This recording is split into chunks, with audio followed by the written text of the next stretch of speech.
वालेकुम, मैं हूं मरियम नवाज। और सुप्रीम कोर्ट में कोई बड़े केसेस तो आजकल नहीं लग रहे, यानी बड़े सियासी केसेस, लेकिन आम अवामी नौयत के केसेस में बहुत से ऐसी बातें और नैरेटिव सामने आ रही है जिनको डिस्कस करना जरूरी है। आज सुप्रीम कोर्ट में जीबी के जो जजेस हैं उनसे मुतालिक एक केस था जिसमें कश्मीर की हैसियत और रेफरेंडम का मामला आ गया। वो क्या था आपके सामने रखते हैं। उसके अलावा आर्मी लैंड्स यानी मिलिट्री लैंड्स से मुतालिक एक केस था जिसमें आर्मी से मुतालिक चीफ जस्टिस काजी फैयद ईसा ने अपनी पुरानी आदत को बरकरार रखते हुए एक ऑब्जर्वेशन दी, जिससे शायद कुछ मुक्तदिर हलकों को तकलीफ थोड़ी सी पहुंची होगी, लेकिन वो एज यूजुअल क्योंकि आर्मी से मुतालिक था तो कुछ निकला नहीं उस केस में से। खैर, उसके अलावा जो तीसरा केस था वो तौहीन मजहब का था, और तौहीन मजहब के मामले पर गुज़िश्ता रोज भी जड़ावाला केस में अहम ऑब्जर्वेशन आई थी और आज भी आई। इन तमाम तर केसेस में क्या हुआ, मैं कोशिश करती हूँ वो सम अप करके आपके सामने रखूँ। सबसे पहले ये कि सुप्रीम कोर्ट में केस था गिलगित बल्तिस्तान की आला अदलिया में जजेस तैनाती से मुतालिक। ये केस साबिक चीफ जस्टिस उमर अता बंदयाल के ज़माने में भी बार बार लगता रहा, बहुत सारी डिस्कशन इसमें होती रही, लेकिन आजकल क्योंकि भारतीय जो कब्जा है कश्मीर पर उससे मुतालिक बात तो होती है, तो चीफ जस्टिस काजी फैयद ईसा ने उसका तस्करा कर दिया और कहा कि भारत ने तो कश्मीर को हड़प लिया है। यानी हमारे सुप्रीम कोर्ट ये एक्सेप्ट करी है कि भारत ने कश्मीर को हड़प लिया, और फिर उन्होंने कहा कि जो जीबी की आवाम है उनको अपनी आईनी हैसियत मालूम नहीं है। यानी ये जिक्र किया था एडिशनल अटॉर्नी जनरल ने कि वो जो गिलगित बल्तिस्तान है उसको आईनी धारे में लाना चाहते हैं, लेकिन उसके जो रुकावट बन रही है वो इंटरनेशनल कन्वेंशंस बन रहे हैं जिनके मुताबिक जो जीबी का हिस्सा है वो डिस्प्यूटेड एरिया है और उसके ऊपर पाकिस्तान कब्जा नहीं कर सकता। लेकिन हाल ही में भारत ने अपनी तरफ का जो हिस्सा था उसको अपने आईनी हैसियत दे के अपने साथ शामिल कर लिया, और वहां पर अपनी हुकूमत कायम करने के लिए उन्होंने सुप्रीम कोर्ट से भी तौसीक करवा ली। लेकिन हमारी सुप्रीम कोर्ट भी उनके उस फैसले का एहतराम करते हुए ये कह रही है कि जो कश्मीर का हिस्सा भारत के पास है वो उन्होंने हड़प लिया। लेकिन चीफ जस्टिस काजी फैयद ईसा एक अनोखी तजवीज़ लेकर आ गए और वो ये कहते हैं कि आप रेफरेंडम करवा लीजिए आवाम से कि क्या वो रहना चाहते हैं हमारे साथ या नहीं। तो चीफ जस्टिस काजी फैयद ईसा ने ये कहा कि रेफरेंडम करवाएं, तो additional attorney general Aamir Rahman अदालत में मौजूद थे। उन्होंने चीफ जस्टिस को ये कहा कि ये अक़वाम मुत्तहिदा का मामला है, अक़वाम मुत्तहिदा करवा सकता है। तो चीफ जस्टिस कहते हैं ऐसा करें, अक़वाम मुत्तहिदा वालों को पाकिस्तान बुलाएं और उनकी मौजूदगी में जीबी की आवाम का जो की राय है वो लें, और उनकी राय से मालूम हो जाएगा कि क्या वो पाकिस्तान के साथ रहना चाहते हैं, कश्मीर के लोग पाकिस्तान के साथ रहना चाहते हैं। और कश्मीर के मामले पर चीफ जस्टिस एक तरफ ये भी एक्सेप्ट करें कि आधा हिस्सा ले लिया है इंडिया ने, तो आधे हिस्से के ऊपर भी अब हम रेफरेंडम करवाएं कि आया वो पाकिस्तान के साथ चलना चाहते हैं या नहीं। एक अजीब सी बात है जो शायद अदालत की जानिब से की नहीं जानी चाहिए थी, और एक ऐसे केस में जो कि मुतल्लिका भी नहीं है इस मामले से। तो खैर, उसमें क्योंकि जीबी की आईनी हैसियत का मामला था, अदालत ने इस मामले को जजेस कमेटी को भिजवाया ताकि लार्जर बेंच बने और जो इसमें आईनी मसला दरपेश है इस केस के अंदर उसको हल किया जाए। इसके अलावा सुप्रीम कोर्ट में आज तौहीन मजहब का एक केस आया, और तौहीन मजहब के उस केस के अंदर जो मुलजिम है जिसको कि गिरफ्तार कर रखा है वो एक पीर था, और उस पीर का नाम जो है वो जुबैर साबरी था, जिसने इस्लामाबाद के किसी घर में अपनी दम शम का सिलसिला कर रखा है। और वहां पर कुछ दो दोस्त गए दम डलवाने, और मालूम पड़ा कि पीर ने अपने घर में एक तौहीन अमेज तस्वीर आवेजा कर रखी थी, जिसमें नाउज़ुबिल्लाह उसने नबियों की पिक्चर्स खुद से बनाई हुई थी, इमामों की पिक्चर्स खुद से बनाई हुई थी। और उस पिक्चर को देख के वो जो शख्स दम करवाने अपने दोस्त को लेकर गया था उसने उसको समझाने की कोशिश की उस मुलजिम की शिकायत गुजार के मुताबिक, और जब वो नहीं समझा तो उसने बाहर आके मोहल्लेदारों को बताया और फिर पुलिस में जाके मुकदमा दर्ज करवाया, और इस्लामाबाद पुलिस ने उस शख्स को, यानी वो जो पीर था, उसको गिरफ्तार कर लिया, और अब वो 7 माह से जेल में है, और उसकी गिरफ्तारी के खिलाफ जमानत के लिए वो सुप्रीम कोर्ट में आया। आज जब सुप्रीम कोर्ट में मामला उठा तो चीफ जस्टिस काजी फैयद ईसा ने इस तरफ को मामला ले गए कि बगैर वारंट किसी के घर में छापा कैसे मारा जा सकता है। अब ये वो मामला है जो पिछले 1 साल से पाकिस्तान में इतना खुलेआम चल रहा है। यानी कौन सा वारंट, पुलिस वारंट नहीं दिखाती, पुलिस ने सियासतदानों से लेके शायद आम उस आदमी तक जो शायद पीटीआई को सपोर्ट करा था उनकी गिरफ्तारी के लिए ये सब कुछ किया। और ये सिर्फ यहाँ ही नहीं होता रहा, माजी में भी सियासतदानों के खिलाफ पुलिस की एक बहुत ही अनफॉर्चुनेट किस्म की एक्सरसाइज रही है, इस्तेमाल होती आई है रियासत के हाथों पुलिस। और इस चीज का जिक्र आज एक केस में आया, और अदालत ने तौहीन मजहब वाले मामले के ऊपर चीफ जस्टिस काजी फैयद ईसा ने अपना यही नैरेटिव बरकरार रखा कि क्या जो तौहीन मजहब का मामला है, ब्लास्फेमी के केसेस हैं, आप दुनिया को ये पैगाम देना चाहते हैं कि पाकिस्तान में ब्लास्फेमी के केसेस सबसे ज्यादा होते हैं, और फिर उस वक्त क्योंकि मिलिट्री लैंड केस में अटॉर्नी जनरल अदालत में मौजूद थे, तो चीफ जस्टिस काजी फैज़ ईसा ने उनको बुलाकर ये कहा कि हमें लॉ अफसरान यानी जो सरकारी लॉ अफसरान हैं उनकी मुआवनत नहीं मिलती, बल्कि वो हर केस में ऐसे प्लीड करते हैं जैसे जो मुद्दई है वो उसी के वकील हों, हालांकि वो रियासत के वकील हैं, और उनको सब लोगों को इक्वली ट्रीट करना चाहिए। अब यहाँ पर मसला ये था कि जो शख्स कंप्लेन कर रहा है कि इस शख्स ने तौहीन मजहब की है और इसके खिलाफ केस बनना चाहिए, उस पर जो तौहीन मजहब की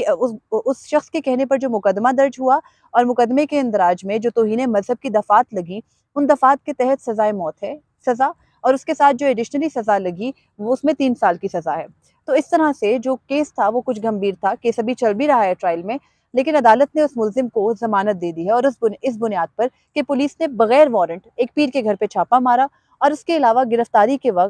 के बाद जो कानून है वो ये है कि अगर तौहीन मजहब के केस होंगे तो उसमें जो तफ्तीशी है वो कम अज कम सुप्रिटेंडेंट पुलिस यानी एसपी के रैंक का बंदा होगा। कोई तफ्तीशी आम आईओ नहीं हो सकता, यानी कोई आम इंस्पेक्टर नहीं हो सकता, या एसएचओ लेवल या उससे नीचे का बंदा नहीं हो सकता, बल्कि वो एसपी या एसपी से ऊपर का बंदा होना चाहिए। कानून ये है और अदालती फैसले भी यही हैं। और क्योंकि पुलिस की जानिब से इस केस में गलतियां बरती गई थी, भले वो केस मेरिट पर भी होता, लेकिन जहां गलतियां थी तो उस पर अदालत ने मुलजिम को जमानत दे दी। लेकिन दौरान समात कुछ अहम ऑब्जर्वेशन भी आई। चीफ जस्टिस काजी फैज़ ईसा बाज़ दफ़ा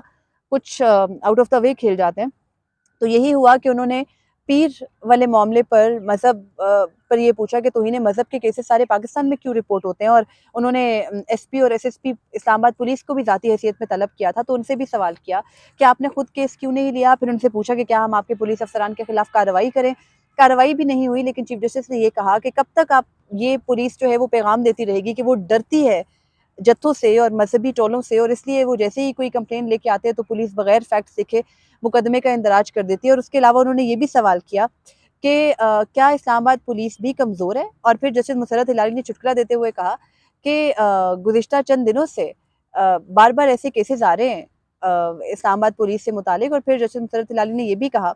कि जो पीर है क्या वो अपने दम से खुद बाहर नहीं आ सकता था, जो वो इतने दिनों से इतने अरसे से यानी 7 माह से जेल में है। तो खैर अदालत ने 50,000 मुचलकों के एवज ये जमानत मंजूर कर ली, और साथ ही ये हिदायत की कि तौहीन मजहब के केसेस को संजीदगी से लिया जाए और इन केसेस को कम अज कम एसपी रैंक का बंदा इन्वेस्टिगेट करे, जो कि कानून के मुताबिक है। और अगर कोई केस लेकर आए तो सिर्फ ये मत देखे कि केस क्या है या कोई दरख्वास्त लेके आ गया, बल्कि ये भी देखें कि जो शिकायत गुजार है कहीं वो किसी से अपनी पर्सनल खार निकालने के लिए तो इतना संगीन इल्ज़ाम उस पर नहीं लगा रहा। तो तफ्तीशी को दोनों तरफ की स्टोरी देखकर तौहीन मजहब के केसेस को बहुत सेंसिटिविटी से लेकर चलना चाहिए। उसके अलावा एक केस था जो कि कराची मिलिट्री लैंड से मुतालिक था, और ये 2016 से चलता हुआ केस है। और इसमें साबिक चीफ जस्टिस गुलजार अहमद ने लास्ट टाइम तभी फिक्स हुआ था, जस्टिस उमरता बंदयाल ने इसको फिक्स करने की हिम्मत नहीं की थी। चीफ जस्टिस गुलजार अहमद जब थे तो उन्होंने मिलिट्री को तमाम कमर्शियल जो एक्टिविटीज़ थी वो करने से रोका था, और मिलिट्री लैंड्स के ऊपर जितनी कमर्शियल एक्टिविटी हो रही थी उसको भी रुकवाया था। आपको याद होगा जस्टिस गुलजार अहमद के दौर में नस्ला टावर भी गिरा था। तब सिंध के अंदर, क्योंकि वो most of the time chief justice Sindh के तौर पर अपने आप को कंसिडर करते थे, तो उनके इन मामलात के अंदर आर्मी लैंड्स वाला केस चला था और उसमें वो बहुत लीथल हो गए थे। लेकिन आज जब चीफ जस्टिस काजी फैज़ ईसा के सामने ये केस लगा तो शुरू में उन्होंने थोड़ी सख्ती दिखाई, और उन्होंने अटॉर्नी जनरल को मुखातिब करके ये कहा कि ये सिंध से मुतालिक केस है, सूबाई मामला है, आप विफाक को रिप्रेजेंट करते हैं, तो आपका क्या इंटरेस्ट है इसके अंदर। और फिर चीफ जस्टिस ने ये कहा कि आप अभी अटॉर्नी जनरल एक्सप्लेन करना ही चाह रहे थे कि चीफ जस्टिस ने ये कहा कि क्या आप फौज की तरफ से ये यकीन दहानी करा सकते हैं कि वो सिर्फ कमर्शियल एक्टिविटीज़ में हिस्सा नहीं लेगी, कारोबार नहीं करेगी, और अपने आप को सिर्फ मुल्क के हिफाजत तक और मुहाफिज के रोल तक ही रिस्ट्रिक्ट करेगी, जो कि उनका फ़र्ज़ है। और उसके अलावा चीफ जस्टिस ने यह भी कहा कि उसूल तो यही होना चाहिए कि हर शख्स अपना अपना काम करे। तो अटॉर्नी जनरल ने भी यही कहा कि उसूल यही है कि सब अपना अपना काम करें। लेकिन इस केस के अंदर सिंध हाई कोर्ट का फैसला था जिससे कुछ मुतासिर हुई हुकूमती मामलात भी, जिसकी वजह से आपके सामने है। तो खैर केस की तफसीलात में जाने के बजाय अदालत ने खुद को सिंध बिल्डिंग कंट्रोल अथॉरिटी के मामले तक ले गए। सिंध बिल्डिंग कंट्रोल अथॉरिटी के मामले पर जो सारी इलीगल बिल्डिंग्स हैं सिंध के अंदर, उनसे मुतालिक चीफ जस्टिस ने ये अच्छा हुक्म दिया है कि सिंध में तमाम जो सिंध बिल्डिंग कंट्रोल अथॉरिटी से लाइसेंस्ड बिल्डिंग्स होंगी उनके बाहर डिस्प्ले किया जाएगा कि ये लाइसेंस्ड हैं, ताकि वहाँ जाके जो खरीदार है, जो लोग आम शहरी जो इन केसेस से मुतासिर होते हैं, उनको भी मालूम हो कि ये जो बिल्डिंग है ये लाइसेंस्ड है, इसका एनओसी हुआ है, और उसके बाद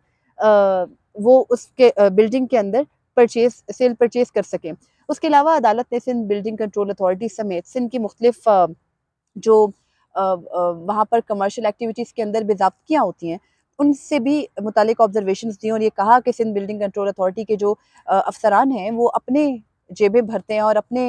उनके भी बच्चे होते हैं और उनको उनका भी ख्याल करना होता है, तो ये सारी करप्शन होती है। लेकिन खैर अदालत ने यहाँ पर भी खुद को मुख्तलिफ मुद्दों तक महदूद रखा। इस केस के अंदर ये कोई आम लिटिगेशन थी, उसमें बहुत सारे केसेस क्लब हो गए थे, आर्मी हाउसिंग मिलिट्री लैंड्स का मामला भी आ गया था। तो चीफ जस्टिस काजी फईद ईसा ने बाकी तमाम मामला डिसमिस कर दिए। अटॉर्नी जनरल को जो शुरू में थोड़ा सा जिसे कहते हैं आर्मी से मुतालिक सवालात करके यकीन दहानियाँ कराने का चीफ जस्टिस कह रहे थे कि चीफ जस्टिस कह रहे थे कि आर्मी को अपने मैंडेट के मुताबिक काम करना चाहिए और अदालत का अपना मैंडेट। तो मैं सोची थी शायद चीफ जस्टिस आजकल अखबारात ज़्यादा पढ़ रहे हैं कि मैंडेट का लफ्ज़ आ गया। मैंडेट नहीं हुआ करते इदारों के। मैंडेट तो आई थिंक वही होता है सिर्फ जो कौम देती है, और उस मैंडेट के साथ जो कुछ हो रहा है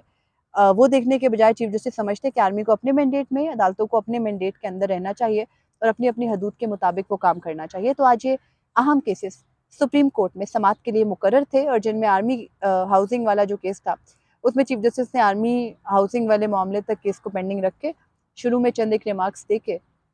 एडजर्न कर दिया। मुझे इजाज़त दीजिए। अल्लाह हाफिज़।